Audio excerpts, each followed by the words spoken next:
Shalom friends, welcome to Daf Reaction, Sanhedrin 26. In today's page of Talmud, we learn that a group of sketchy people cannot be trusted in their collective judgment upon important issues. To illustrate this concept, we get a story from the reign of King Hezekiah. Shebna was a minister and BFG in King Hezekiah's court. He was a very early influencer with a total of 130,000 followers who listened to his live-streamed Torah classes every day. King Hezekiah himself was no slouch in the follower metrics department. He taught Torah to an audience of 110,000, which is amazing, but you know how it is with the algorithm. It's all a numbers game. The Assyrians roll up to besiege Jerusalem. I tell you, besieging Jerusalem is like everybody's number one favorite pastime. Get a different hobby, guys. Shebna sees an opportunity to make this more about himself and shoots an arrow over the wall with a message attached.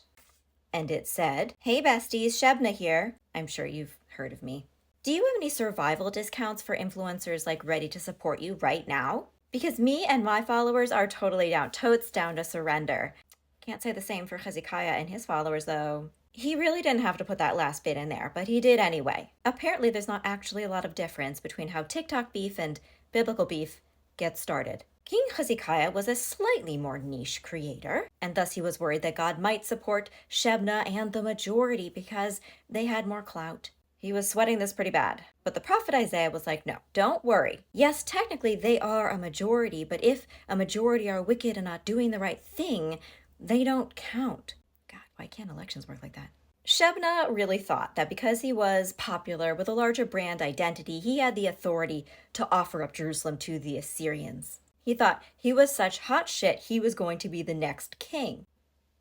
Clearly, he was the main character of this story. He even went so far as to pick out a future burial place for himself among the royal graves. I mean, guys, there's chutzpah and then there's whatever that was. And that's when Isaiah shows up there like, calm down, King Hubris. Behold, okay, behold. The Lord will make you wander like the wanderings of a man. God will wind you round and round. Check thyself. The Gemara is like, yeah, that prophecy meant God was going to violently roll him around like a ball and then yeet him. Shebna wanted to shame the real king, so he gets shame instead. What goes around comes around.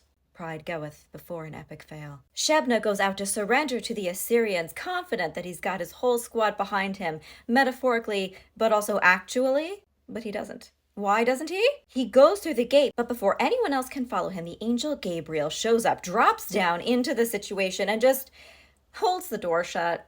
Yeah.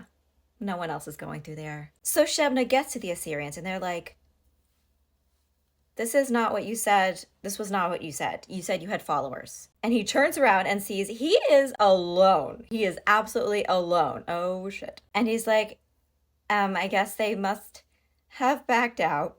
The Assyrians are like, yeah, we feel like you definitely misrepresented yourself. You lied about your followers and we don't vibe with that. We feel, a little bit like you're mocking us, to be honest. So they take his heels and then just hole punch them. And then they thread some rope through there and then hook the rope onto their horses. This is, just what you do.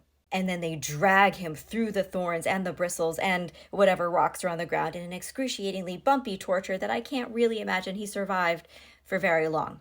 Following the majority might seem like the right thing to do because everybody else appears to be doing it.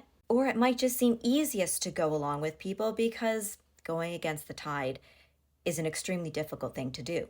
But this daf teaches us that conformity is not actually what we're supposed to do if it means aligning with things we know are wrong. Be an outlier if you need to be an outlier. It is better than being a lemming.